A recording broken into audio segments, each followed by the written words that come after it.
मंगलम institute के YouTube channel पर आप सभी का स्वागत और अभिनंदन है। कैसे बच्चे, उम्मीद करते हैं एकदम स्वस्थ होंगे और अच्छे होंगे।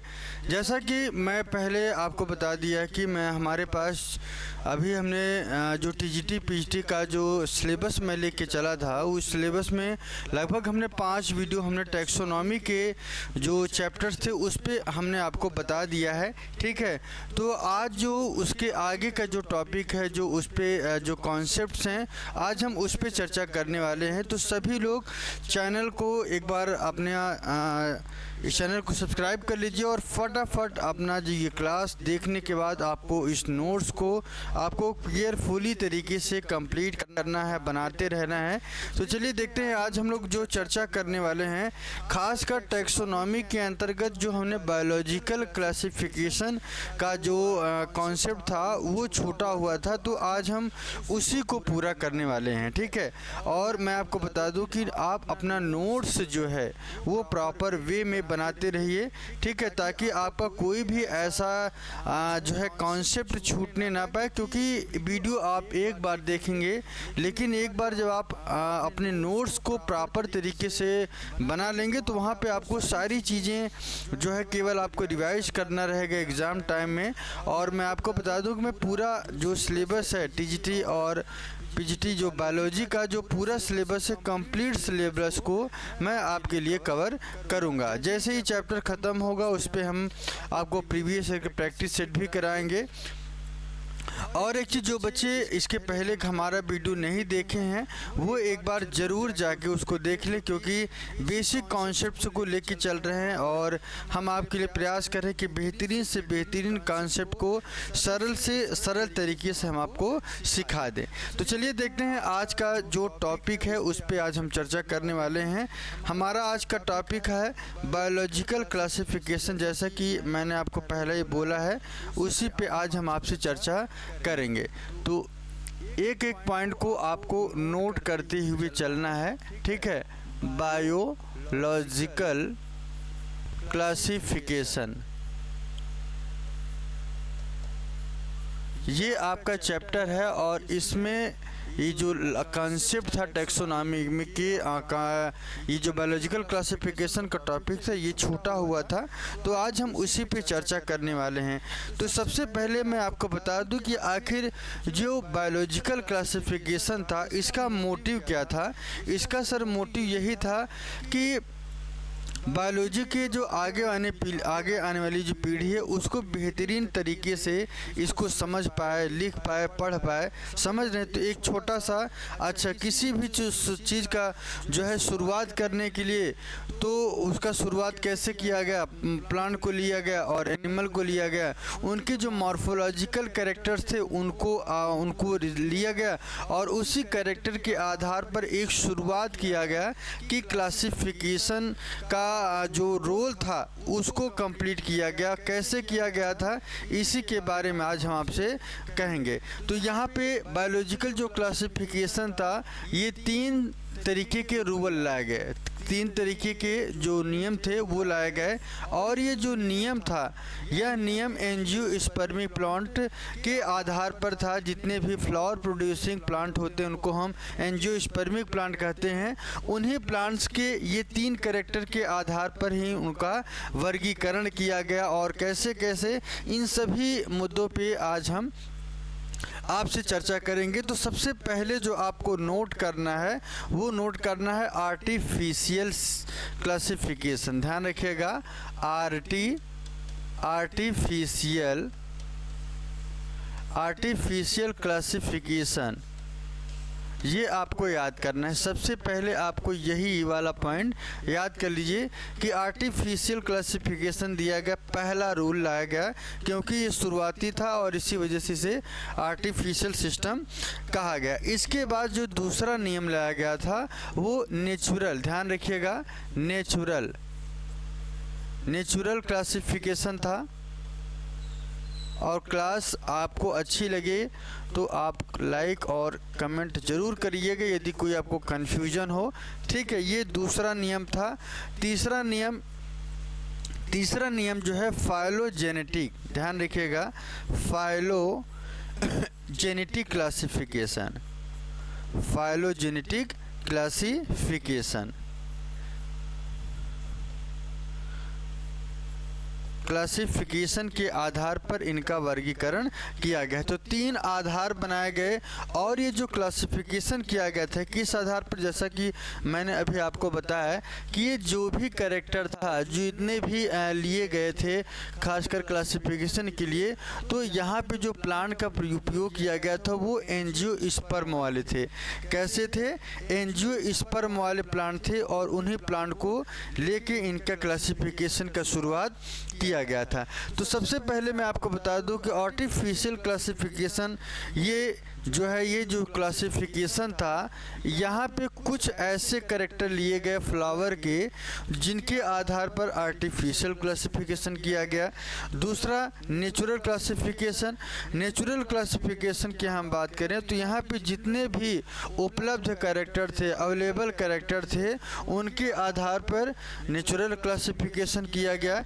लेकिन इसके बाद एक तीसरा कॉन्सेप्ट आया जिसे हम फाइलोजेनेटिक क्लासिफिकेशन कहते हैं। इस क्लासिफिकेशन की सबसे खास बात ये थी कि इन दोनों कैरेक्टर्स को मिला गया और एक तीसरा जो कैरेक्टर आया उसे हम क्या कहते हैं? फाइलोजेनेटिक क्लासिफिकेशन कहते हैं। इस क्लासिफिकेशन में सबसे खास बात क्या थी कि सर सबसे खास बात ये थी कि जितने भी इवोल्यूशन के आधार पर, मतलब जितना भी अपडेटेड वर्जन के जो जितनी भी नई चीज़ें जो है देखने को मिला, उन सभी कैरेक्टर्स को लाके इन दोनों का जो कैरेक्टर था, इन दोनों का कैरेक्टर लाके किस में मिला दिया गया था? फाइलोजेनेटिक कह सकते हैं। ये जो क्लासिफिकेशन था ये इवोल्यूशन के आधार पर था। तो ये एक बेसिक डायग्राम था, माइंड मेकअप हमने आपको बना दिया है कि आखिर किस किस आधार पर और क्यों वर्गीकरण किया गया। तो सबसे पहले आर्टिफिशियल, फिर नेचुरल और फिर फाइलोजेनेटिक। इसका आप अपना नोट्स बनाते चलिए। हम उन्हीं पॉइंट्स के बारे में जिक्र करेंगे जो आपके एग्ज़ाम के लिए बहुत ही महत्वपूर्ण। खासकर मैं आपको बता दूं कि टीजीटी पीजीटी का जो एग्ज़ाम है, ये जो टीजीटी पीजीटी का जो विज्ञापन हुआ था 22-23 के आसपास, तो 22 में, तो वो आपका एग्ज़ाम मान के चलिए कि नवंबर के लास्ट में होने वाला है। मैं फिर से कह रहा हूँ, नवंबर के लास्ट में ये एग्ज़ाम होने वाला है टीजीटी पीजीटी का। तो इसको इन्फॉर्मेशन आप दिमाग में रख लीजिए, क्योंकि जो है सदस्य का जो स्थायी सदस्य अध्यक्ष थे उनका भी नियुक्ति का प्रोसेस चल चुका है, तो इसको आप थोड़ा सा ध्यान रखना है। तो और इसके बाद एक एक स्टेप को उठाएंगे और उनके बारे में हम आपसे चर्चा करेंगे। तो चलिए सबसे पहले देखते हैं आर्टिफिशियल क्लासिफिकेशन के बारे में हम आपसे चर्चा करेंगे कि आर्टिफिशियल कैरेक्टर, ध्यान रखिएगा, आर्टिफिशियल जो आर्टिफिशियल जो क्लासिफिकेशन था, इस क्लासिफिकेशन की सबसे ख़ास बात क्या थी? एक एक पॉइंट को हम वही पॉइंट बताएंगे जो आपके लिए एग्ज़ाम के लिए महत्वपूर्ण है। तो चलिए पहला पॉइंट देखते हैं। सबसे पहला जो पॉइंट था, यहाँ पे जो कैरेक्टर डिसाइड किए गए थे, फ्यू कैरेक्टर को लिया गया था। 1, यहाँ पे एक एक पॉइंट को नोट करते चलिएगा। यहाँ पे जो कैरेक्टर्स थे, इन कैरेक्टर्स की बात करें तो यहाँ पे चाहे एक कैरेक्टर और फ्यू, ध्यान रखिएगा, फ्यू कैरेक्टर्स को लिया गया था। फ्यू कैरेक्टर को लेके एक शुरुआत किया गया था, ठीक है। और ये जो शुरुआत किया गया था, एक साइंटिस्ट थे, आप जानते हैं इनके बारे में बहुत ही अच्छे से, थियोफ्रेस्टस इनका नाम था। ये फादर ऑफ बॉटनी भी इनको कहा जाता है। ये हम लोग क्लास 11th में और जब 12th में तब से इनके बारे में जानते हैं कि थियोफ्रेस्टस जो है फादर ऑफ बॉटनी, ध्यान रखिएगा, फादर ऑफ बॉटनी। इसीलिए इन्हें कहा गया कि सबसे पहले जो इन्होंने क्लासिफिकेशन किया था, इन्होंने ही शुरुआत किया था। और ये जो क्लासिफिकेशन किया गया था, कब किया गया था? 370, ध्यान रखिएगा, 370 से लेके 285 BC। ध्यान रखिएगा, BC को आपको ध्यान रखना है कि ये सेशन भी आपको याद रखना है कि इसी समय जो आर्टिफिशियल क्लासिफिकेशन आया था इन्हीं के संबंध में, इन्हीं के समय में भी आया था। और एक चीज़ मैं आपको बता दूं, ये जो क्लासिफिकेशन किया गया था यह किसके लिए किया गया था? प्लांट के लिए किया गया था। तो प्लांट के लिए किया गया तो क्या कहेंगे? प्लांट का क्लासिफिकेशन। ध्यान रखिएगा, क्या कहेंगे? प्लांट का क्लासिफिकेशन। यहाँ तक जितने कॉन्सेप्ट बताए, वीडियो को शेयर ज़रूर करिए और कमेंट ज़रूर करिए यदि कोई कॉन्सेप्ट छूटा हो।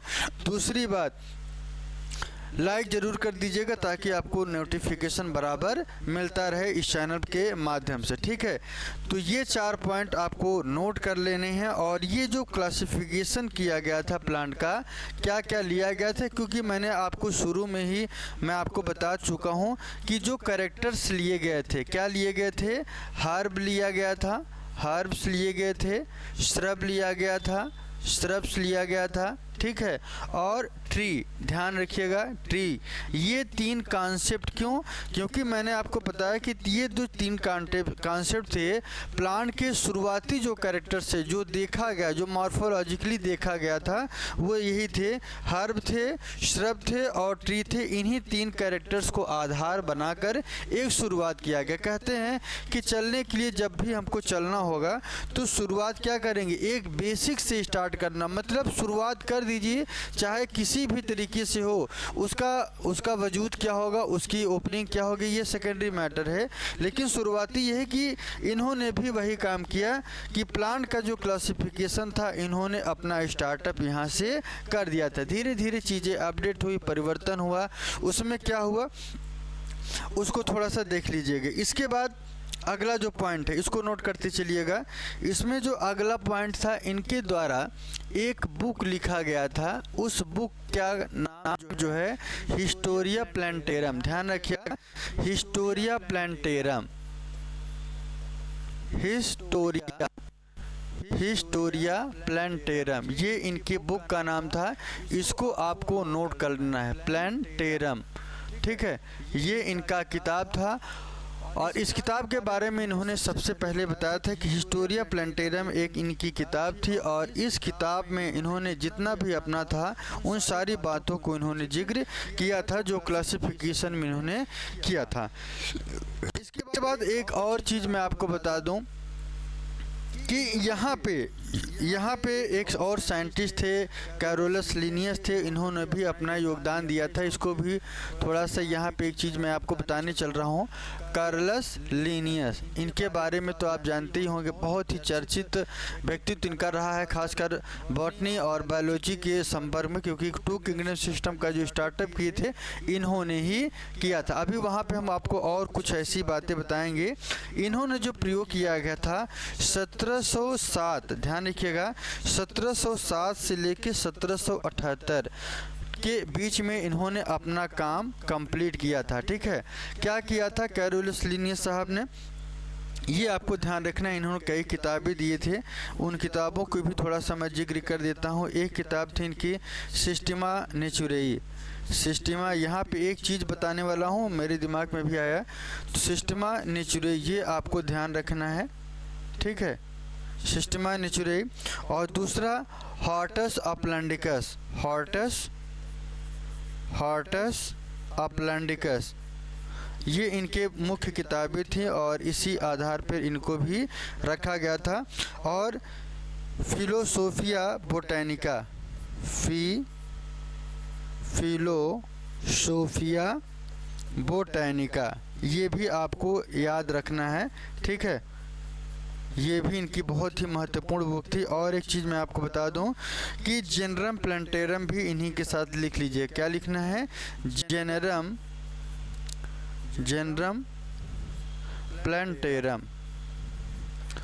प्लांटेरम, ठीक है। एक चीज़ आपको ध्यान रखना है कि जब आपके टीजीटी पीएचडी में एग्ज़ाम में पूछा जाए तो आपको यही बताना है कि जनरल प्लांटेरम, हालांकि लिनियस ने लिखा था, लेकिन जब भी जनरल प्लांटेरम पूछा जाए तो आपको ये नाम आपको याद रखना है। कौन सा? बेंथम और हुकर का, ठीक है। क्या नाम याद करना है? बेंथम बेंथम और हुकर ने भी इन्होंने भी इनका अपना योगदान यहाँ पे दिया था। और जब भी आए आपके एग्ज़ाम में तो आपको जनरल प्लानिटेरियम के साथ साथ बेंथम और हुकर को भी आपको नोट करते हुए चलना है। ठीक है, तो यहाँ पे उम्मीद है आपको सारी बातें समझ में आ गई होंगी। इसके साथ साथ जहाँ तक हम रुके थे फिर उसको थोड़ा सा मैं आपको बता दे रहा हूँ कि स्पीसीज प्लानिटेरियम के बारे में जो बुक लिखी गई थी आर्टिफिशियल की, वहाँ पे मैं आपको बता रहा हूँ कि स्पीसीज प्लानिटेरियम, ध्यान रखिएगा, स्पीसीज प्लानिटेरियम, स्पीसीज प्लानिटेरियम की अगर हम बात करें, यहाँ पे सबसे ख़ास बात क्या थी, यहाँ पे जो इन्होंने प्रयोग किया था 7300, ध्यान रखिएगा 7300 स्पीसीज़ के बारे में इन्होंने चर्चा किया था। कितनी, नोट कर लीजिएगा, 7300 इतने स्पीसीज़ के बारे में बताया था। और ये जो इन्होंने कैरेक्टर लिया था, ध्यान रखिएगा, कैरेक्टर्स ऑफ स्टैमेन, क्या, कैरेक्टर्स ऑफ स्टैमेन कहा जाता है। स्टैमेन के बारे में आप जानते हैं कि ये प्लांट का जो मेल रिप्रोडक्टिव ऑर्गन होते हैं उससे स्टैमेन कहा जाता है। क्या कहा जाता है, मेल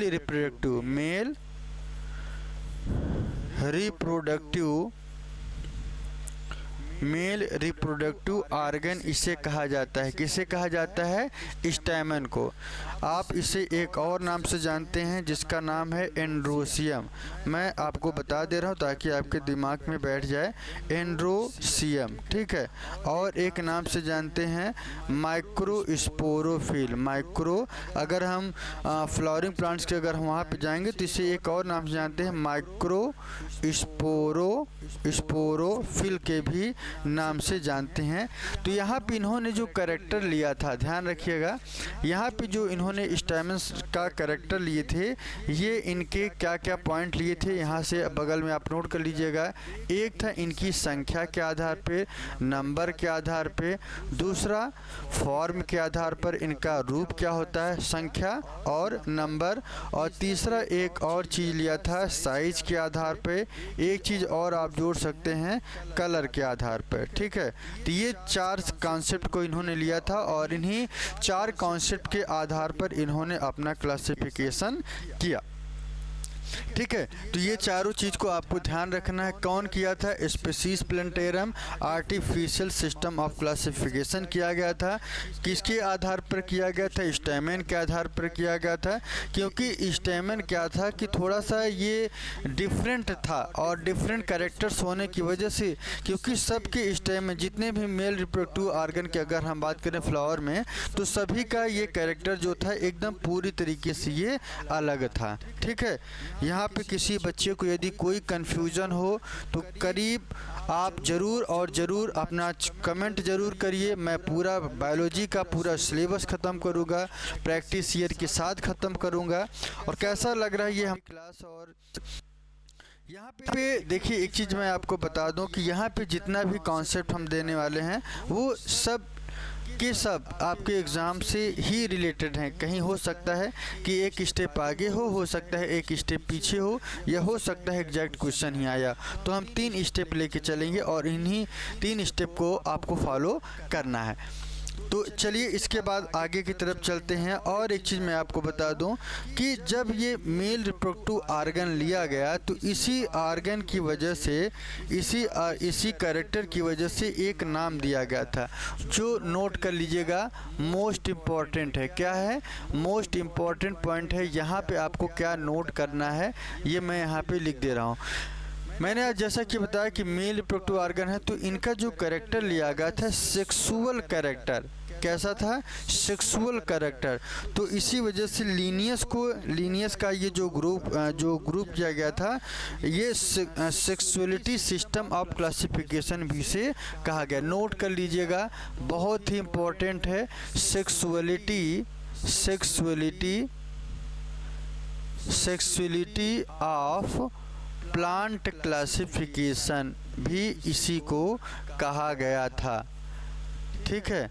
ये किसका था, लीनियस का जो ये जो क्लासिफिकेशन था क्या कहा गया था, सेक्सुअलिटी के आधार पर। क्यों, क्योंकि यहाँ पे मेल रिप्रोडक्टिव ऑर्गन का प्रयोग किया गया था। यहाँ तक उम्मीद, पहला मैंने क्लासिफिकेशन कंप्लीट कर दिया है। और एक छोटी सी और बात नोट कर लीजिएगा, जब ये क्लासिफिकेशन किया गया तो क्लासिफिकेशन जो है 24 क्लासेस, चाहे आप कह दीजिए, ठीक है, 24 क्लासेस में या 24 ग्रुप, ध्यान रखिएगा 24 ग्रुप, चाहे आप ये वाला कह दीजिए चाहे ये वाला कह दीजिए, दोनों का कैरेक्टर बराबर था। और ये किसके आधार पे, मेल रिप्रोडक्टिव ऑर्गन के आधार पर इनको अलग किया गया था। यहाँ तक किसी कोई दिक्कत हो तो आप बता सकते हैं, क्योंकि ये जो पहला क्लासिफिकेशन था ये हमने आपको समाप्त कर दिया है। इसके बाद हम दूसरे की तरफ चलते हैं, जिसे हैं नेचुरल सिस्टम ऑफ क्लासिफिकेशन। दूसरा, जैसा कि मैंने आपको बताया था, नेचुरल, ध्यान रखिएगा, नेचुरल सिस्टम ऑफ क्लासिफिकेशन, ठीक है, नेचुरल सिस्टम ऑफ क्लासिफिकेशन के आधार पर। तो यहाँ पे आप देख रहे होंगे कि आखिर नेचुरल सिस्टम के आधार पर एक ऐसा क्लासिफिकेशन जो प्राकृतिक रूप से हो, कैसा हो, प्राकृतिक। शब्द ही पहचान लीजिए कि शब्द क्या कह रहा है कि सर नेचुरल सिस्टम के आधार पर ही इनका जब वर्गीकरण किया गया तो इसी को क्या कहते हैं, नेचुरल सिस्टम ऑफ क्लासिफिकेशन। क्यों कहते हैं इसको थोड़ा सा आप देख लीजिए, क्योंकि यहाँ पे जो कैरेक्टर्स लिए गए थे, जितने भी प्लांट में ऑब्जर्वेबल थे, या ये कह सकते हैं कि जितने भी अवेलेबल कैरेक्टर थे उनके आधार पर इनका क्लासिफिकेशन किया गया था। कह लिख सकते हैं आप कि ऑल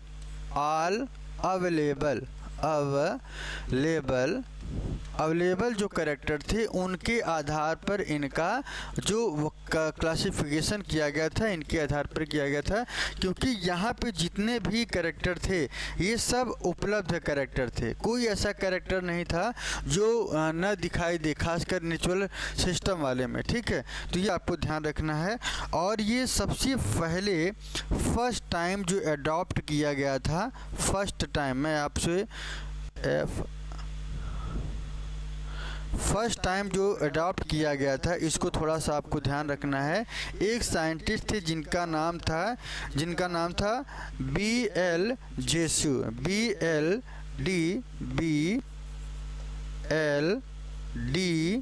जेस्यू, ठीक है, ये आपको नोट कर लेना है। ये साइंटिस्ट थे जिन्होंने सबसे पहले प्लांट का क्लासिफिकेशन किया था। और ये जो इनका फर्स्ट टाइम जो क्लासिफिकेशन किया गया था, फर्स्ट टाइम, और इसी क्लासिफिकेशन को आगे की तरफ ले जाने वाले 2-3 साइंटिस्ट और थे। एक थे आपके थे, कौन थे, एक थे रॉबर्ट ब्राउन थे, ठीक है, एक थे रॉबर्ट ब्राउन थे, दूसरे जो है APD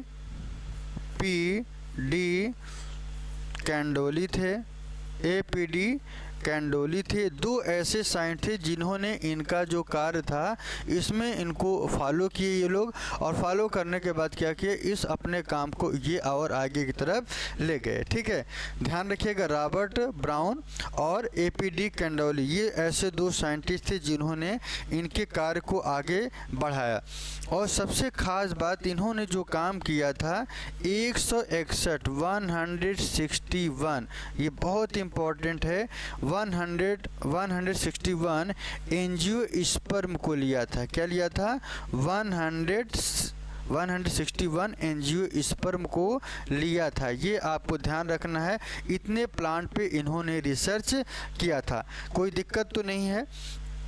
और एक चीज़ आपको बता दें कि यहाँ पे एक चीज़ मैं और आपको बता दूं कि यहाँ पे जो इन्होंने प्रयोग किया था, इसके बाद एक साइंटिस्ट और थे, बेंथम और हुकर आए थे। इसके बारे में मैं आपसे बता भी चुका हूँ, बेंथम एंड हुकर, ठीक है। बेंथम और हुकर थे, इन्होंने क्या किया था, इन्होंने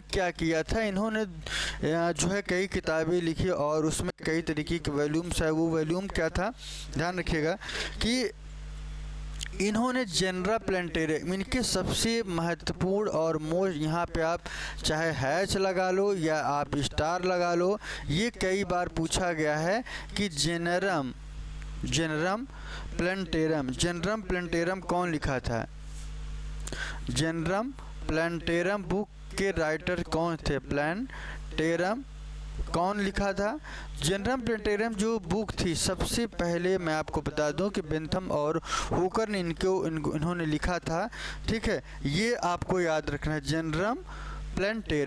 जेनरम प्लांटेरम कौन लिखा था, बेंथम हुकर ने। ये कई बार टीजीटी में पूछा गया है, एलटी में भी आया है, पीजीटी में भी ये प्रश्न पूछा गया है। जो क्वेश्चन आएगा हम वहाँ पे ज़रूर रुकेंगे क्योंकि इम्पोर्टेंट है। और ये जो जेनरम प्लांटेरम बुक थी, इनकी 3 वॉल्यूम आई थी। कितनी वॉल्यूम आई थी, 3 वॉल्यूम्स आई थी, 3 वॉल्यूम आई थी, ठीक है। पहली जो वॉल्यूम थी, वॉल्यूम फर्स्ट की बात करें, और उसके बाद थर्ड जो लास्ट वाली थी, अगर हम उसकी बात करें तो पहली वाली जो पहले के बाद 1862, ये 1862 में, और ये जो है 1883 में आई थी, ठीक है। डेट को नोट कर लेना है आपको, ठीक है। ये आपकी तीसरी वाली थी और ये फर्स्ट थी और ये तीसरी, ठीक है। तो कितने वॉल्यूम आए थी, 3। बुक का नाम जेनरल प्लांटेरम कौन किया था, बेंथम और हुकर ने। ये 3 क्वेश्चन है, ये 3 क्वेश्चन है। पहला क्वेश्चन ये है, दूसरा क्वेश्चन और तीसरा क्वेश्चन आपका वो रहा। इसके बाद मैं आपको बता दूं कि ये जो थ्योरी दिया गया था, कब दिया गया था, डार्विन थ्योरी के बाद पूछा गया है कि बेंथम हुकर ने कब दिया था। तो डार्विन थ्योरी के बाद दिया गया था। कौन सी थ्योरी, बेंथम और हुकर की, जिन्होंने प्राकृतिक क्लासिफिकेशन किया था, नेचुरल क्लासिफिकेशन किया था, इसका आधार इन्होंने बनाया था। इसके बाद आगे की तरफ चलते हैं और अगले पॉइंट पे जिक्र करेंगे हम। एक कोई जल्दबाजी नहीं है। और एक चीज़ मैं आपको बता दूं कि इन्होंने जो क्लासिफिकेशन किया था वो क्या किया था, सीड प्लांट। इसके बारे में आप जानते हैं, सीड प्लांट, या ये बेंथम और हुकर का है सीड प्लांट। और एक चीज़ मैं आपको बता दूं कि इसी को स्पर्मेटोफाइटा भी कहते हैं। क्या, स्पर्मेटोफाइटा, एक ऐसा प्लांट, फाइटा का मतलब क्या होता है, प्लांट होता है, और स्पर्मा का मतलब एक ऐसा प्लांट जो क्या कर दे, स्पर्म या सीड प्रोड्यूस करे। तो यहाँ पे इन्होंने जो क्लासिफिकेशन किया था 3 चीज़ों के लिए थे। क्या लिए थे, सबसे पहले इन्होंने जो लिया था डाइकोटिलिडन। क्या लिया था, डाइकोटिलिडन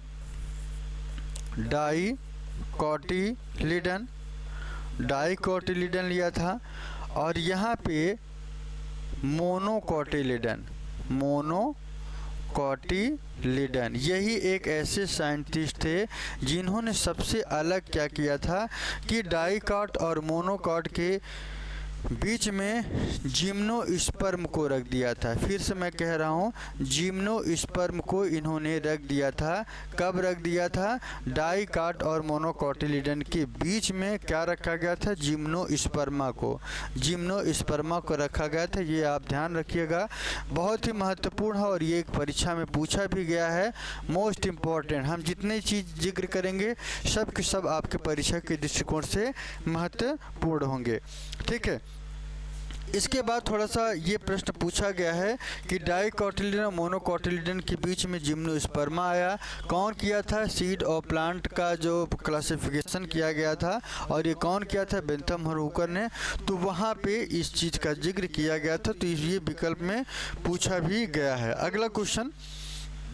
अगला क्वेश्चन देख लीजिएगा। यहाँ पे जो इन्होंने प्रयोग किया था 202 फैमिलीज़, कितने फैमिलीज़, 202 फैमिलीज़ पे आपको याद करना है कि किसमें कितने फैमिली थे, ठीक है। 202 फैमिली का इन्होंने जिक्र किया था। और 21 सीरीज, ध्यान रखिएगा, क्या 21 सीरीज के बारे में इन्होंने बताया था, 21 सीरीज के बारे में बताया था। दूसरा पॉइंट। तीसरा पॉइंट की अगर हम बात करें तो फर्स्ट फैमिली, ध्यान रखिएगा, फर्स्ट जो फैमिली थी, फर्स्ट फैमिली थी कौन सी थी, आपको याद करना है, रैनन-कुलेसी, ध्यान रखिएगा, रैनन-कुलेसी,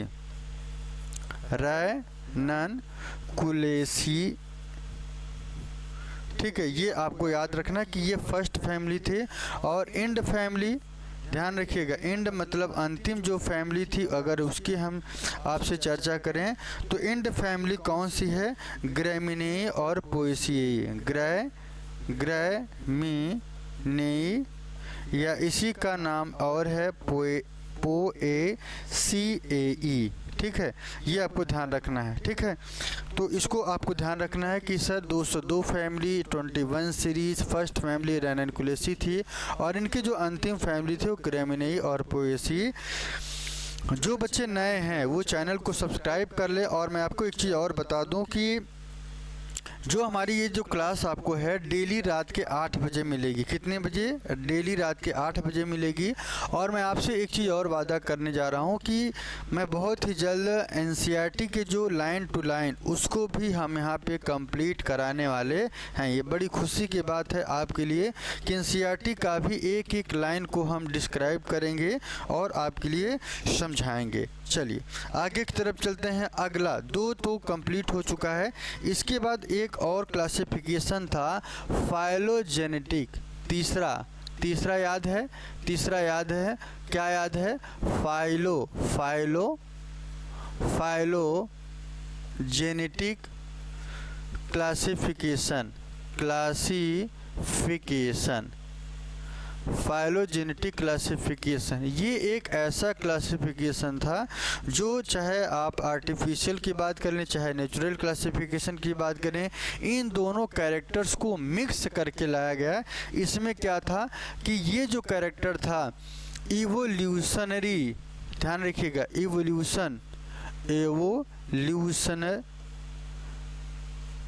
इवोल्यूशनरी जो टेंडेंसी थी उसके आधार पर, ठीक है, उसके आधार पर, मतलब यहाँ पे जो अपडेट वर्जन था उसके आधार पर ये क्लासिफिकेशन किया गया।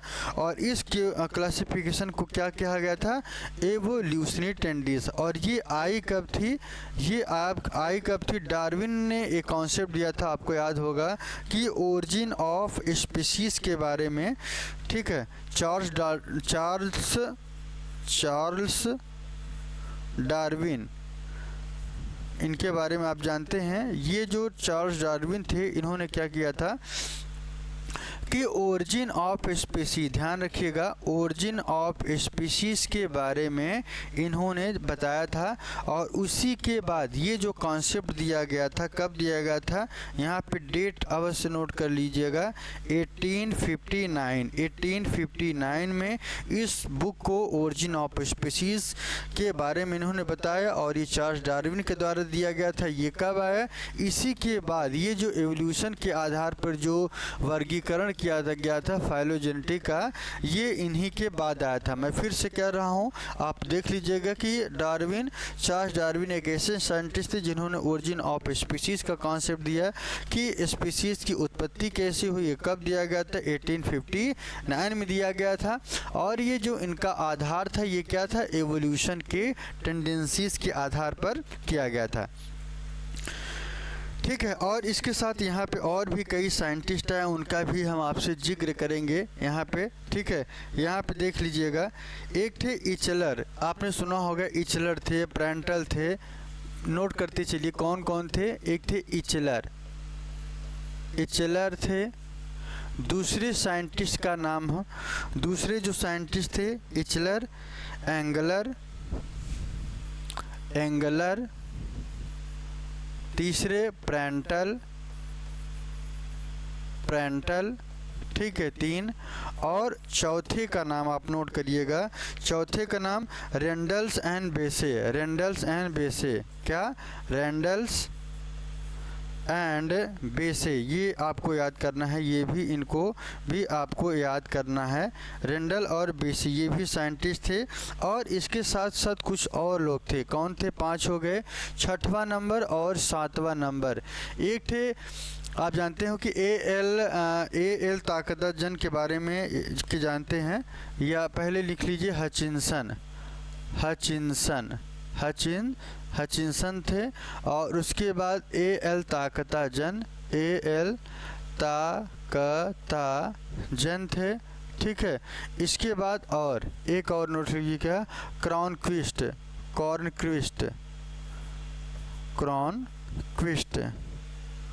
ठीक है, ये भी आपको नोट कर लेना है। तो 8 ऐसे साइंटिस्ट जिन्होंने क्लासिफिकेशन में अपना योगदान दिया था। और ये जो 2-3 थे, ये सब, इनकी खास बात थी कि ये मॉडर्न वाले थे। क्या थे? आधुनिक क्लासिफिकेशन के अंतर्गत भी अपना इन्होंने योगदान दिया था। तो यहाँ तक किसी कोई दिक्कत हो तो अपनी बात को रख सकते हैं, अपने विचार को रख सकते हैं आप, ठीक है। यदि नहीं है तो हम लोग आगे की तरफ बढ़ रहे हैं। कैसा लग रहा है हमारी क्लास, इसके बारे में ज़रूर बताना है आपको, ताकि हम आपको और भी बेहतर कॉन्सेप्ट दे पाएँ। और आपके संपर्क में जितने भी बच्चे हैं उन सभी लोगों को एक बार ज़रूर बताइए। चलिए, अगला जो है कॉन्सेप्ट है एंगलर और प्रेंटल। ध्यान रखिए कि सबसे पहले इनके बारे में हम लोग देखते हैं। एंगलर एंड प्रेंटल, इनके बारे में थोड़ा सा देख लीजिएगा। एंगलर एक प्रेंटल एक ऐसे साइंटिस्ट जिन्होंने फाइलोजेनेटिक क्लासिफिकेशन के अंतर्गत अपना रोल दिया। ये एक जर्मन बॉटनिस्ट थे। क्या था ये एक जर्मन का मतलब जर्मनी से, जर्मन बॉटनिस्ट थे, ठीक है। जिन बच्चों को कुछ नहीं आता है उनको मैं बायोलॉजी सिखा के रहूँगा, इस बात को आपको ध्यान रखना है। और इनकी जो वॉल्यूम आई थी 23 वॉल्यूम्स आई थी। कितनी आई थी? 23 वॉल्यूम जो है इनकी पब्लिश की गई थी, ठीक है। ये आपको ध्यान रखना है, ठीक है। पब्लिश किया गया था इनकी 23 वॉल्यूम। और जो फैमिलीज़ की बात करें, इनका थोड़ा सा बुक भी लिख लीजिए। बुक बहुत ही इम्पोर्टेंट है। बुक क्या नाम था? डाइनेचुरलिचियन पिप्लेजियन फैमिलीज़। फिर से मैं लिख रहा हूँ, डाइनेचुरलिचियन पिप्लेजियन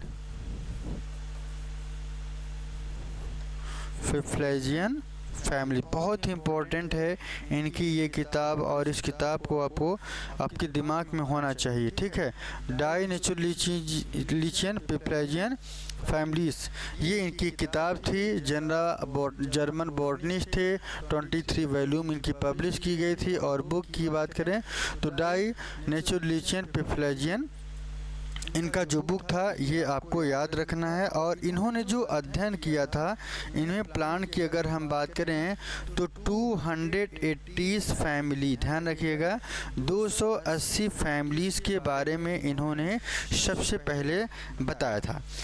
ये कैसे थे? एंजियोस्पर्मिक प्लांट थे, ठीक है। इसके बाद एक चीज़ मैं और आपको बताना चाहता हूँ कि मोस्ट इम्पॉर्टेंट पॉइंट क्या है कि मोनोकॉट जो था सबसे पहले आया था। इनका क्या कहना था कि जो मोनोकॉटिलिडन प्लांट थे, मोनोकॉट वाले जो प्लांट थे वो प्रिमिटिव थे, सबसे पहले इन्हीं की उपस्थिति हुई थी, ठीक है। इनका ये कहना था, ये आप नोट कर ले सकते हैं।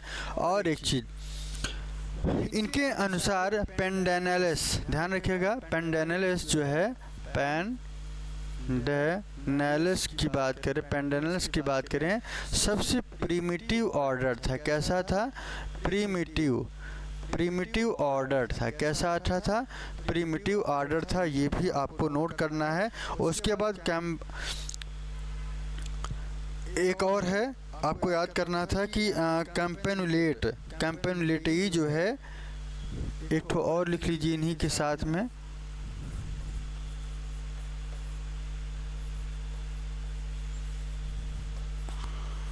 कैम्पेनुलिटी। ये एक ऐसा ऑर्डर था जो कि बहुत ही मोस्ट एडवांस ऑर्डर था। मोस्ट एडवांस्ड ऑर्डर था। ये भी आप अपना नोट कर लीजिएगा। एडवांस ऑर्डर के अंतर्गत ये आता है कैम्पेनुलेटेई, कैम्पेनुलेटेई, ठीक है। ये आपको ध्यान रखना है, तो इस चीज़ को आपको ध्यान रखना है। सबसे ये आपको भूलना नहीं है, मोनोकाट कैसा है, प्रिमिटिव कैरेक्टर शो करता है, ठीक है। चलिए, तो यहाँ तक आज हमने आपको बताया। और एक चीज़ और मैं आपको बता दूं कि सीड जो प्लांट थे, इन्होंने किस तरीके से क्लासिफिकेशन किया था। सीड प्लांट एक ऐसा प्लांट जो क्या करता है, फ्लावर देता है। आप जानते हैं कि ये जो सीड देगा वो कौन देगा, एंजियोस्पर्म देता है, एंजियोस्पर्म देगा। एंजियोस्पर्म की साइकिल कैसी चलती है, एंजियोस्पर्म ये फ्लावर देता है, फ्लावर से क्या आता है, फ्रूट आएगा, ठीक है। फ्रूट से क्या आता है, सीड आता है, और सीड के जर्मिनेट करके एक नए पौधे का फॉर्मेशन करता है। तो ठीक इसी तरीके से सीड प्लांट का यहाँ पे जो क्लासिफिकेशन किया गया था, दो तरीके से किया गया था। इन्होंने क्या किया था, एक को क्या कहा, जिम्नोस्पर्म, एक को क्या कह दिए, जिम्नोस्पर्म कह दिए थे, ठीक है। दूसरा क्या कह दिए थे, एंजियोस्पर्म कह दिए, क्या कह दिए, एंजियोस्पर्म कह दिए, ठीक है। अब एंजियोस्पर्म को दो तरीके से बांटा गया है। कैसा, एक मोनोकोटिलीडन, ठीक है, और दूसरा क्या है, डाइकोटिलीडन, ठीक। मोनोकोटिलीडन और डाइकोटिलीडन, समझ रहे हैं। तो इस तरीके से इनका क्लासिफिकेशन किया गया। इसके बाद जो आगे का जो कॉन्सेप्ट है थोड़ा सा और देख ले रहे हैं। हचिंसन साहब आए। हचिंसन ने क्या किया था, इन्होंने भी अपना योगदान दिया क्लासिफिकेशन में। हचिंसन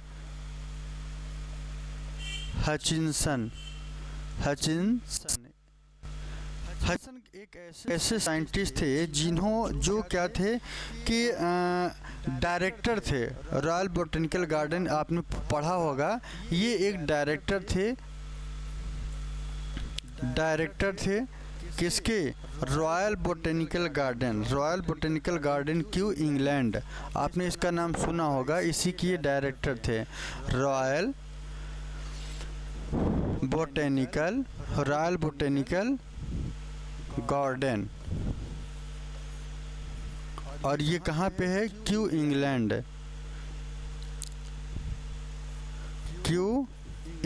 में, ठीक है। ये आपको नोट करना है, क्यू इंग्लैंड में इन्होंने किया था, ठीक है। ये आपको ध्यान रखना है कि ये कौन थे, जॉन हचिंसन कौन थे, डायरेक्टर थे रॉयल बोटेनिकल गार्डन, जो इंग्लैंड में जो सबसे बड़ा गार्डन है उसके बारे में इन्होंने बताया कि ये इसी के क्या थे, डायरेक्टर थे। तो इन्होंने अपना एक्सपेरिमेंट यहाँ पे किया था। क्या किया था, आइए देखते हैं। इनकी 2 वॉल्यूम की बुक आई थी। क्या, 2 वॉल्यूम की बुक आई थी। और इस वॉल्यूम के अगर हम बात करें, ठीक है, 2 फैमिलीज ऑफ फ्लावरिंग प्लांट, इनकी जो बुक थी फैमिलीज ऑफ फ्लावरिंग प्लांट, ये इनका बुक था। फैमिलीज ऑफ फ्लावरिंग प्लांट, ये इनका बुक था। और इसी के बुक के बारे में इन्होंने बताया था, ठीक है ना। ये इनका क्या था, बुक था। इसको नोट कर लेना है कि जॉन हचिंसन की बुक का नाम क्या था, फैमिलीज ऑफ फ्लावरिंग प्लांट। ऐसे प्लांट को रखा है जो कैसे थे, जो फ्लावर प्रोड्यूस करने वाले थे। 2 वॉल्यूम थे। और यहाँ पे मैं आपको बता दूं कि इसके 2 वॉल्यूम आई थी, वॉल्यूम फर्स्ट और वॉल्यूम सेकंड, ठीक है। यहाँ पे आपको इसको नोट कर लेना है। कितने फैमिली थी इनके बुक में, तो 411 फैमिली थी, ठीक है। 411 फैमिली इनके बुक में थी। और एक चीज़ आपको बता दें, इन्होंने जो प्रिंसिपल दिए थे 24 प्रिंसिपल इन्होंने दिया था। क्या दिया था, 24 प्रिंसिपल दिए थे, सिद्धांत इनके द्वारा दिया गया था। इसके बाद थोड़ा सा और आगे की तरफ चलते हैं। यहाँ पे इन्होंने एक चीज़ सबसे अच्छा क्या किया था कि मैग्नोलेसियई और रैननकुलेसियई, ध्यान रखिएगा,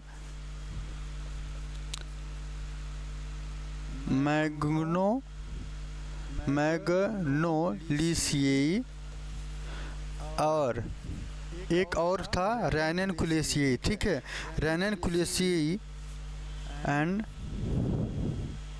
रैननकुलेसिएई, ये जो ऑर्डर थे सबसे ज़्यादा मोस्ट एडवांस्ड थे, ठीक है, ये आपको ध्यान रखना है, ठीक है। दो फैमिली थी, मैग्नोलिसिएई और रैननकुलेसिएई। इसके साथ साथ ग्रैमिनेई, ध्यान रखिए, ग्रैमिनेई था, ये प्रीमिटिव थे, इनको प्रीमिटिव कहा गया था, लेकिन मैं आपको यहाँ पे बता रहा हूँ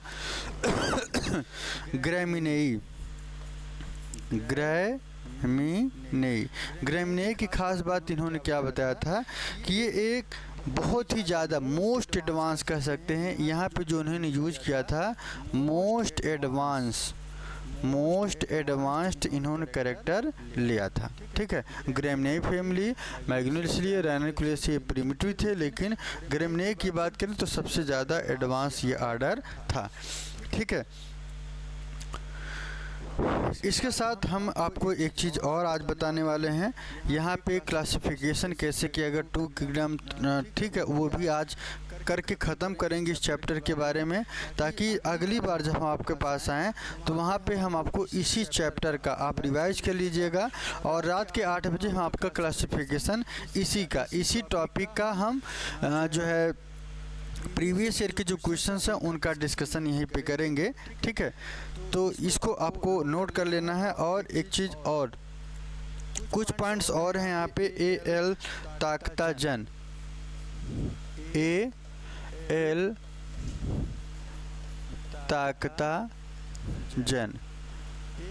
ताकताजन की बात करें तो इनका भी थोड़ा सा आपको नोट करना है। एल ताकताजन ये एक रशियन साइंटिस्ट थे। कैसे थे?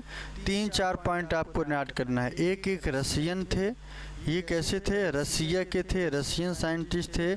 दूसरा, ये 1980 में अपना योगदान दिए थे। और एक चीज़ और, सबसे बड़ी बात इन्होंने क्या कही थी टैक्सोनॉमी के लिए, कि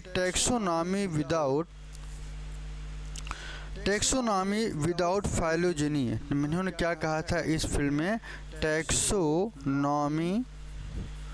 टैक्सोनॉमी विदाउट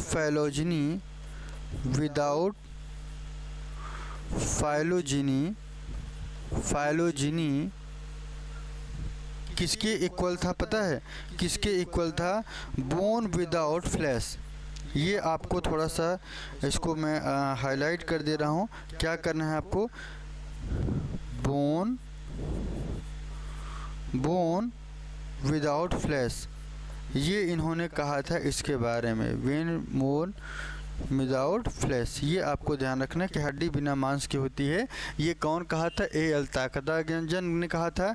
ये जो कॉन्सेप्ट था, ये जो लाइन है, यह कई बार पूछा गया है। आप यहाँ पे मोस्ट इम्पोर्टेंट इसको आप लिख सकते हैं, ठीक है। इसके बाद मैं आपको एक चीज़ और जो है, हम लोग चलते हैं आगे की तरफ। यहाँ पे एक चीज़ और आपको देखना है कि हर्बेरियम के बारे में आपने नाम सुना होगा। किसके बारे में? हर्बेरियम के बारे में आपने सुना होगा। हर्बेरियम क्या होता है? जो हम लेके जो है प्लांट्स को लेके जब हम सीट पे सेट कर देते हैं, उसी को क्या कहा जाता है? हर्बेरियम कहा जाता है। तो यहाँ पे जो सकुलेंट प्लांट थे, उनका तो कलेक्शन नहीं किया गया था, लेकिन यहाँ पे 2 चीज़ों के लिया गया था। एक, इनका जो सकुलेंट प्लांट थे, इनके 2 चीज़ें ली गई थी। एक था जो है क्या बोलते हैं, फॉर्मेलिन लिया गया था। ध्यान रखिएगा, फॉर्मेलिन लिया गया था। इनका जो परसेंटेज था 4% था। और इसी के साथ साथ एक चीज़ और, फॉर्मेलिन एसिटिक एसिड, ध्यान रखिएगा, या इसी को एक और नाम से जानते हैं, फॉर्मेलिन एसिटिक एसिड। ये भी लिया गया था। ठीक है, तो ये किसके दिए सक्यूलेंट प्लांट में, ये कहाँ पे था, हर्बेरियम के अंतर्गत था। और ये जो हर्बेरियम था स्टैंड किया गया था सबसे पहले एक साइंटिस्ट थे कैसल पिनोई थे। क्या थे? कैसल पिनोई थे। इन्होंने ही सबसे पहले ये चीज़ लाया था। क्या था? हर्बेरियम को। तो यहाँ पे उम्मीद करते हैं आपको छोटे छोटे जितने भी कॉन्सेप्ट थे हम आपको बता दिए हैं। और एक चीज़ और नोट कर लीजिएगा, हर्बेरियम से ही रिलेटेड है। हर्बेरियम का जो शेप होता है, साइज होता है, वो कितना होता है, इसको आपको लिखना है। क्या लिखना है कि इनका जो हर्बेरियम सीड का जो साइज होता है, हर्बेरियम सीट की बात करें, हर्बेरियम सीट जो है यहाँ पे थोड़ा देखिएगा, हर्बेरियम सीट की जो साइज होती है 16 हाफ इंटू 11 हाफ। ये आपको ध्यान रखना है। ठीक है, ये किस में था? ठीक है, ये चौड़ाई और ये इनका ऊंचाई। ठीक है, इसके बाद अगर हम इसी चीज़ को इंच में अगर देखें तो 1.25 इंटू 28.75 इंच, ये आपको ध्यान रखना है। इनका जो आकार था ये भी पूछा जा सकता है, ये भी पूछा जा सकता है और ये भी पूछा जा सकता है। तो दोनों चीज़ें बहुत ही महत्वपूर्ण है, तो इसको भी आपको अपना नोट करते चलिए और नोट्स में लिखते चलिए। ठीक है,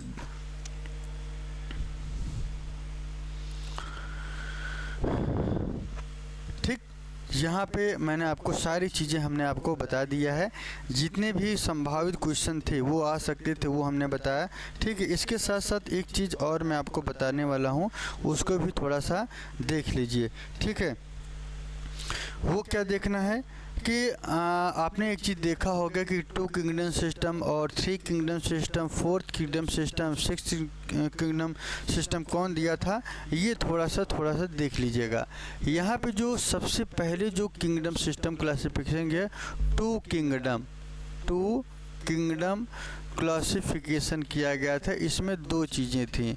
एक इन्होंने किया गया था प्लांट और दूसरा जो लिया गया था एनिमल को लिया गया था। किसको लिया गया था? एनिमल को लिया गया था। और ये जो क्लासिफिकेशन किया गया था सी लीनियस के द्वारा किया गया था। कैरोलस लीनियस के द्वारा ये जो क्लासिफिकेशन किया गया था, इन्होंने आधार क्या बनाया था कि प्लांट में क्या क्लोरोफिल प्रेजेंट होता है। ठीक है, क्लोरोफिल यहाँ पे प्रेजेंट होगा। दूसरा, सेलुलोज की अगर हम बात करें तो ये प्रेजेंट होगा। ठीक है, ये इन्होंने कॉन्सेप्ट बनाया था। और क्या बनाया था? प्लांट में जो ऑर्डिनरी थे, नो पावर ऑफ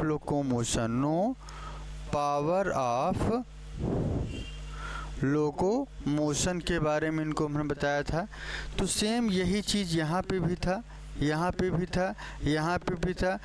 पे क्लोरोफिल क्या होगा? एब्सेंट हुआ। और सेलुलोज की अगर हम मात्रा करें तो यहाँ पे सेलुलोज एब्सेंट था और यहाँ पे पावर ऑफ लोकोमोशन यहाँ पे था। ठीक है, ये आपको ध्यान रखना है। प्लांट और एनिमल की बात करें, ये 2 किंगडम क्लासिफिकेशन था। कौन दिया था? सी लीनियस ने दिया था। कैरोलस लीनियस ने इसके बारे में बताया था। यहाँ तक किसी कोई दिक्कत हो तो आप उसको रख सकते हैं, अपनी बात को, विचार को। ठीक है, ये सब जनरल कैरेक्टर हैं। इसके बाद मैं आपको और आगे की तरफ लेके चल रहा हूँ। ये जो क्लासिफिकेशन किया गया था, कब किया गया था? 1978 में। कब किया गया था? 1978 में किया गया था। इसके बाद थोड़ा सा और आगे की तरफ चलते हैं। 3 किंगडम सिस्टम, ध्यान रखिएगा। 3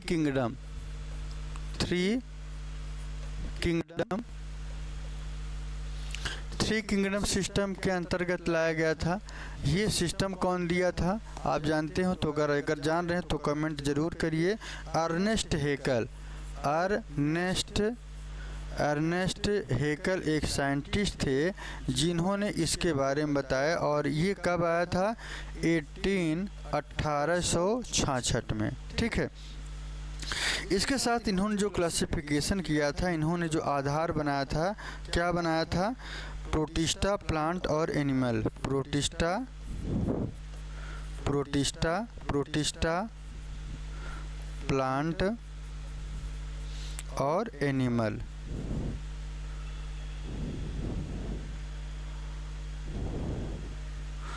एनिमल, ठीक है। ये तीन चीज़ों को ये आगे की तरफ लेके बढ़े। और इसमें जो प्रोटिस्टा था यह यूनिसेलुलर, ध्यान रखिएगा, यह यूनिसेलुलर कैसा था? यूकैरियोटिक था। ये थोड़ा सा अलग कैरेक्टर यहाँ पे दिखा था, जबकि ये भी क्या था? ये भी यूकैरियोटिक था। और यहाँ पे एनिमल की बात करें तो ये भी यूकैरियोटिक थे। लेकिन सबसे बात जब आगे और थोड़ा सा कंडीशन चला तो यहाँ पे थोड़ा सा और परिवर्तन हुआ था। 4 किंगडम सिस्टम, क्या 4 किंगडम सिस्टम दिया गया था? 4 किंगडम सिस्टम दिया गया था। इस सिस्टम में क्या दिया गया था? इस सिस्टम में 4 किंगडम सिस्टम कौन दिया था? कोपलैंड। आप इनको साइंटिस्ट को जानते होंगे, कोपलैंड। कोपलैंड, कोपलैंड के बारे में आप जानते होंगे। कोपलैंड के बारे में आप जानते होंगे। कोपलैंड ने ही 4 किंगडम सिस्टम दिया था। इस किंगडम सिस्टम जो लाया गया था इनके द्वारा 1956 में। किसमें? 1956 में। बोर तो नहीं हो रहे हैं, एक एक चीज़ को हम बता रहे हैं, कोई कन्फ्यूजन नहीं करना है। सारे कॉन्सेप्ट्स को निकाल के रख देंगे जितना आपके एग्ज़ाम में आने की संभावना है। बस आपको एक काम करना है कि प्रॉपर नोट्स आप ज़रूर बनाते रहिए, ठीक है। तो कोपलैंड से 1956 में इन्होंने दिया था। और इसके बाद में यहाँ पे मैं आपको बता दूँ कि इन्होंने क्या अलग किया था। ये लेके आए थे किसको? मोनेरा को लेके आए थे। किसको लेके आए थे? मोनेरा को लेके आए। फिर प्रोटिस्टा, ठीक है, प्रोटिस्टा को लेके आए थे। प्रोटिस्टा को लेके आए थे। प्रोटिस्टा के लेके आने के बाद इन्होंने क्या किया था? प्रोटिस्टा के लेके आया। प्रोटिस्टा के बाद एनिमेलिया और प्लांटी,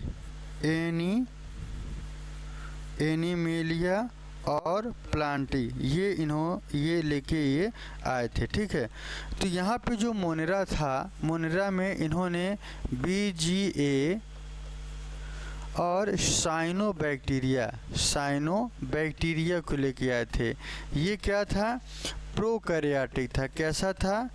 प्रोकैरियोटिक था। कैसा था? प्रोकैरियोटिक नेचर का ये था, क्योंकि इसमें न्यूक्लियस पूरी तरीके से एब्सेंट था।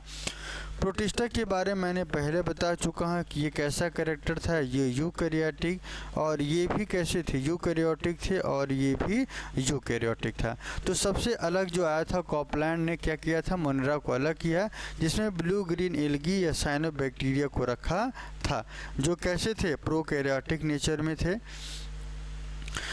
इसके बाद थोड़ा सा और आगे की तरफ चलते हैं। 5 किंगडम, ध्यान रखिएगा, 5 किंगडम सिस्टम। 5 किंगडम सिस्टम कौन दिया था? 5 किंगडम सिस्टम की अगर हम बात करें तो 5 किंगडम सिस्टम जो है व्हिटकर के द्वारा, एक साइंटिस्ट थे, बहुत ही चर्चित थे, व्हिटकर थे। व्हिटकर ने 1969 में लेके आए थे। इन्होंने कुछ बेसिक कैरेक्टर्स बनाए थे। वो क्या था? Complexity of body structure. क्या था? कॉम्प्लेक्सिटी ऑफ बॉडी स्ट्रक्चर को लेके आए थे, ठीक है। कॉम्प्लेक्सिटी ऑफ बॉडी स्ट्रक्चर को लेके आए थे। दूसरा क्या था? Complexity of cell structure. Complexity of cell structure को लेके आए थे, ठीक है। ये आपको ध्यान रखना है। और इन्होंने क्या किया था? मोड ऑफ न्यूट्रिशन, एक ये, और तीसरा जो है मोड ऑफ न्यूट्रिशन को ये लेके आए, ठीक है। और लाइफ स्टाइल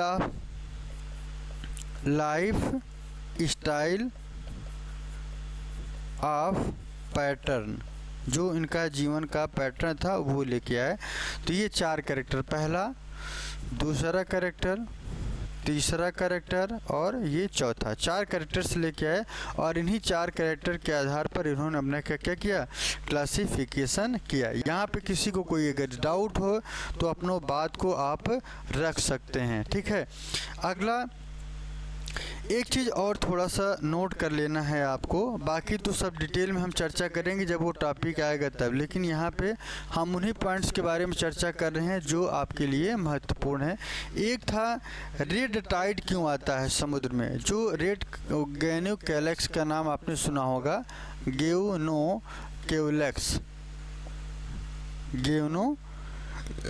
ग्योनोलैक्स के बारे में आपने सुना होगा इसके बारे में। तो ग्योनोलैक्स क्या था कि रेड टाइड जो समुद्र का जो कलर होता है इसी के वजह से होता था, ठीक है।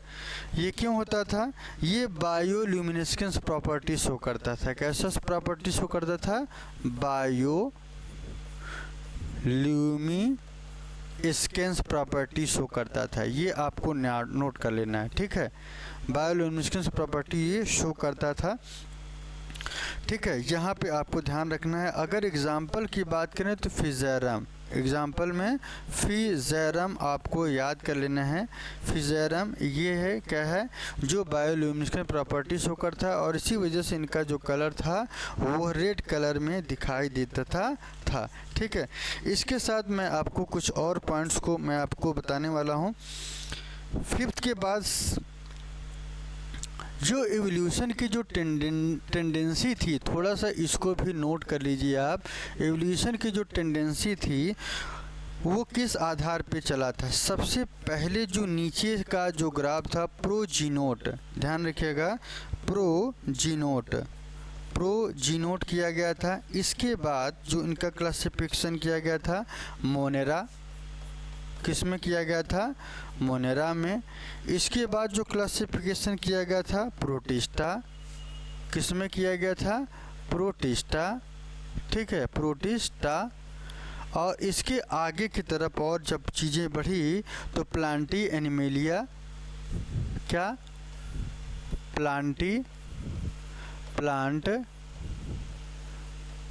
एनिमल और फंजाई, ठीक है। ये वाला जो क्वेश्चंस हैं एवोल्यूशन का स्टार्टिंग कहाँ से हुआ था सबसे पहले, तो प्रोजीनोट आपको दिमाग में रख लेना है, ठीक है।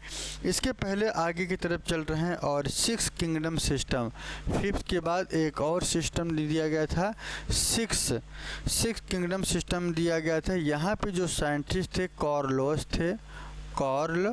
थे, ठीक है। और उसके बाद कैंडलर थे, कैंडलर इनका भी नोट कर लीजिए, कैंडलर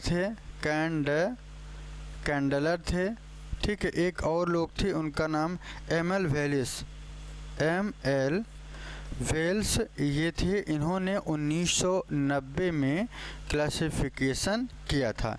इनका जो आधार बनाया गया था, ये जो आधार बनाया था डीएनए के हाइब्रिडाइजेशन, यही इम्पोर्टेंट है, डीएनए हाइब्रिडाइजेशन के आधार पर इनका अलग किया गया। दूसरा डीएनए सीक्वेंसिंग मेथड, आप जानते होंगे डीएनए के अंदर जो सीक्वेंसिंग मेथड था इसके बारे में भी इन्होंने यहाँ पे जिक्र किया था, ठीक है। इसके बाद एक चीज़ और मैं आपको बता दूं कि 7 किंगडम सिस्टम, 6 के बाद क्या था, 7 जो किंगडम सिस्टम था, 7 किंगडम सिस्टम किसके द्वारा किया गया था, किसके द्वारा, कैवेलियर स्मिथ, लिख लेना है आपको, कैवेलियर स्मिथ थे। इन्होंने क्या किया था कि 7 किंगडम जो सिस्टम था इसके बारे में इन्होंने बताया था, और ये कब बताया था, 1998 में। कब बताया था, 1998 में, ठीक है। तो कैसा लगा ये वीडियो आज का, और कैसा लगा ये आज आपको क्लास। तो यहाँ पे जितने भी इम्पोर्टेंट क्वेश्चन थे हम आपको बता दिए हैं, ठीक है। इसको मैंने आपको बता दिया था। और एक चीज़ और आपको मैं बता दूं, कुछ इम्पोर्टेंट स्मॉलेस्ट ब्रायोफाइट की अगर हम बात करें तो उसको भी थोड़ा सा लिख लीजिए, उसको भी थोड़ा सा ख़त्म कर दें। Smallest smallest bryophyta. Smallest bryophyta कौन सा है? जोप्सिस अर्जेंटीना है। ठीक है, टेरिडोफाइट की बात करें, टेरिडोफाइट, स्मॉलेस्ट टेरिडोफाइटा, स्मॉलेस्ट जो टेरिडोफाइटा कौन सा है? एजोला है। ठीक है, यहाँ पे आप नोट कर लीजिए जोप्सिस अर्जेंटिया। ठीक है, जोप्सिस अर्जेंटिया। ठीक है, ये आपको नोट कर लेना है। और इसके बाद जिम्नोस्पर्म, ठीक है, जिम्नोस्पर्म जैमिया पिग्मिया है। और इसके बाद बैक्टीरियम की बात करें तो डायलिस्टर है। लार्जेस्ट बैक्टीरिया प्यूलोपिस्कम है। ठीक है, तो ये आपको ध्यान रखना है। प्लांट का जो सबसे लार्जेस्ट सेल है वो ऑर्जिट है। तो इन सारे पॉइंट्स को भी आप नोट कर लेना। बाकी जो टैक्सोनॉमिक से संबंधी जितने भी क्वेश्चन आ सकते थे वो हमने सारे जिक्र कर लिए हैं। मैं आपको एक चीज़ और बताता हूँ कि आगे का जो चैप्टर्स जो आने वाले हैं वो वायरस का चैप्टर रहेगा। इसको ध्यान रखिएगा, पूरा डिटेल में पूरी चीज़ पूरी जब तक समझा नहीं देंगे तब तक आगे बढ़ेंगे नहीं।